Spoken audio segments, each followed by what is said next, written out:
saw that sight. And then Bhagawan looked at them lovingly and did like this. About turn! And they marched back left, right, center. They went.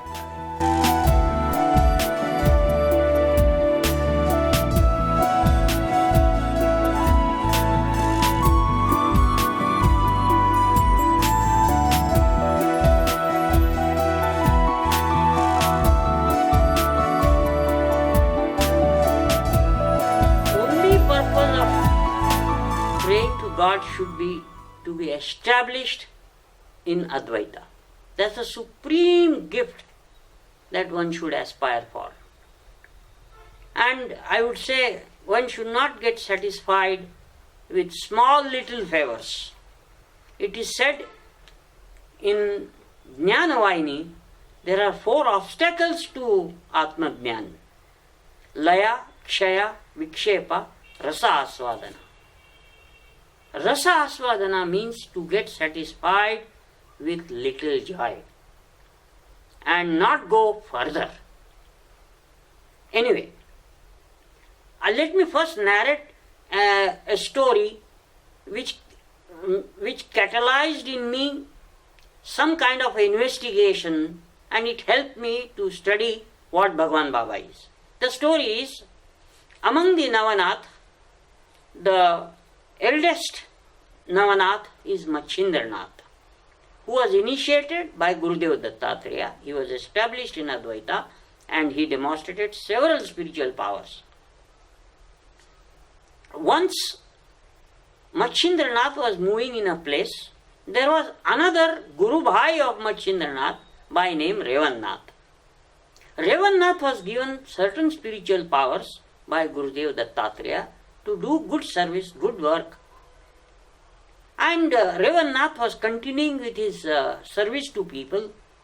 And one service was, he will call Siddhis, and Siddhis will come, occult powers, and lot of food will be made ready for the entire village. It seems nobody cooked food in that village. Everybody used to eat every day, beautifully cooked, nice dishes. And one day Machindranath went to this village and he was begging. Begging is the way in which Navanath people lived. Like Shirdi Baba also used to beg. So he was begging in the village and said, give me some alms. And everybody said, here nobody cooks food. You have to go there, and one very powerful Jnani is there, and he gives beautiful food to everybody, tasty, nice food to everybody, every day. Nobody cooks here. He said, who is he? No, he is Datta, Gurudev Dattatreya Shishya Revannath. And he has supreme spiritual powers. Machindranath closed his eyes, contemplated. And he knew that Gurudev Dattatreya has given him some powers, but this man is lost in that. I have to teach him a lesson and make him explain, demonstrate and explain to him that it is not the supreme spiritual power which he has got. So he went to the end of the village, and it was forest area. He closed his eyes, and all of a sudden all the wild animals appeared there. All wild animals. Left to them, they will fight and kill each other. But in his physical divine presence of Machindranath, they were quietly sitting, and he gave them food, and they were happily enjoying there. Somebody from the village came there, and he saw this. And then he went and told this to Revannath, look, what we see there, we have not seen near you. There is another person at the end of the village, and all wild animals have gathered near him. And he is giving them nice food of their choice, and they are all sitting quietly. They would otherwise fight and kill each other. Then Revannath said, is that so? Now let me also call all the wild animals. He closed his eyes. The Siddhis came, and he told, come on, go and get all the wild animals here, I want to feed them. The Siddhis said, It is beyond our powers to call any animal or man. We can only bring some food which you want. We can only cure some people if you order us. But we cannot bring through our power any human being or any living being near your proximity. Then he said, I must go and see him. He went there. And he said, how can you do this? Then Machindranath said, I asked the Siddhis who are deputed to you by Gurudev Dattatreya, I asked them, who deputed you? They said, Gurudev Dattatreya. I said, I am your elder Guru Bhai, Machindranath. I demonstrated this to prove to you one fact. I wanted to take you out of this little gift which Gurudev Dattatreya gave, to explain to you and prove to you and demonstrate. Siddhis already told you, they cannot command and bring to your proximity any living being. And he said, only the one who is established in Advaita can command through his love, pure love for everything in this creation, and he can bring anybody to him. And now you go and catch feet of Gurudev Dattatreya and do necessary tapas to be established in this. And he was exclaimed as to why Gurudev Dattatreya did not give him this experience first. He said, I cannot understand the design of Guru, but please go and catch him.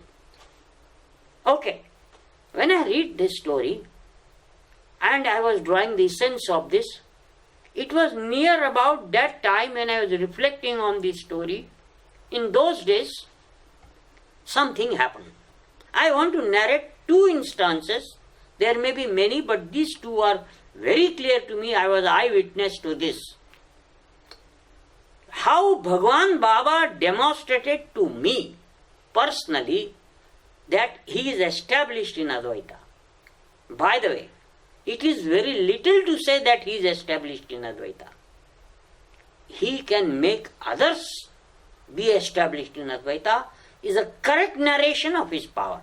It is said, ज्योत से ज्योत जगाते चलो, प्रेम की गंगा बहाते चलो, प्रेम की गंगा बहाते चलो. Only if my jyoti is lit, that I can light some other lamp. Anyway, those days, coming to the point, demonstration by Sathya Sai Baba, I was eyewitness to this, that he commands any living being with his love, and that is not occult. That is not a simple siddhi, but being established in that Advaitic state. How it was. Bhagavan was staying in Purnachandra those days, before Yajur Bhavan was built. He used to go back after evening Aarti to his residence in Purnachandra. And we used to run from those days darshan ground and stand there behind the old store looking for one more glimpse of Bhagavan before he enters into Purnachandra. It was a sight. When I went there, one of my friend was standing there and he said, don't run, wait here and watch something. Well, by the way, that other person also used to read and analyze Navanath Bhakti Kathamrut. He said, wait and watch here. I said, what is there to watch? We should watch Baba. He said, no, you should watch something more that he does. And you see now today something grand and great. I said, fine. He said, look at those birds. They are chirping. Those birds are chirping there on the tree. Yes. And see what happens when Bhagavan comes and looks at them. Notice it. You notice it for yourself and enjoy. I just obeyed him 100%. Bhagavan came. Huge sound, chirping sound of all birds there on the tree. Bhagavan looked at them and he did like this. The moment he did, instant shut up. Total silence. All the birds just shut up. Chirping stopped, pin drop silence. And then Swami was looking at the tree and smiling. Then my friend said, wait, don't go. Swami looked at them, silenced them. And then Bhagavan did like this. And the moment he did like that, chirping started and birds went into the sky. And then he looked at both of us, blessed, and entered his residence. Then this brother of mine said, could you see something? I said, this is something very grand. Then he said, you also read Navnath? I also read Navnath. Read this story. I said, I have read today only. He said, relate it now. Relate it. So, the one who is established in Advaita, if he wants to prove to others what it is, this is what it means. I am very clear. To be on the path of Advaita, doing contemplation of Advaita and being established in Advaita. Look, there could be many problems in Jnana Marga, but this is an indicator. This is a sure shot indicator that if you are established in Advaita, do you have this ability? You can test your Advaita for yourself and not get self-deluded. Well, all Advaitins, whether they will demonstrate for the benefit of their disciples this or not, I do not know. But if I get established in Advaita, I will certainly test my Advaita for myself and prove it to others. So, Advaita Anubhavam Jnanam means this. Second instance in relation to this. This I witnessed in 88, but only after this, when Swami made the birds, chirping birds, keep quiet and again make them run and fly into the sky, then I reflected back. In 88, he showed me something, but I just smiled and laughed at it. That he is God. Yes, he is God. But there are many facets of God which God will bring to you with evidence to show that how is he God. How is he God? And this is very interesting. Once when we were walking with Bhagawan, Bhagawan was moving, some people were ahead of Bhagawan, some were behind, some were on the side. I was in the side. I was standing on the side and walking. It was Kodaikanal when Bhagawan was walking with, we were walking with Bhagawan. And it was a small patch of clear land we have to walk. It's not a very big, broad road. And on the patch right ahead of Bhagawan, we could see a lot of red ants. Very powerful. I mean, if they bite, I don't know what will happen. And boys were jumping and trying to cross over them. And Bhagawan was going. And we got scared. What will happen if Bhagawan goes there? And Bhagawan looked at all of us and said,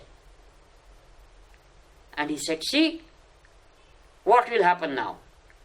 He kept his feet there, both the feet, little there, and he did like this, and he did like this. Looking at the ants, and did like this. He commanded them. And immediately we could see, ants were going that way, Bhagavan is standing here. They are going in some other direction. And the moment he did like this, about turn, like the army command. They turned, left, right. They marched. They came near Baba's feet. And they were circling his feet. The big ants, you could clearly see they were bowing down their head. And Swami looked at all of us. He said, see there. We saw that sight. And then Bhagavan looked at them lovingly and did like this. About turn. And they marched back, left, right, center, they went away. And then Swami was smiling.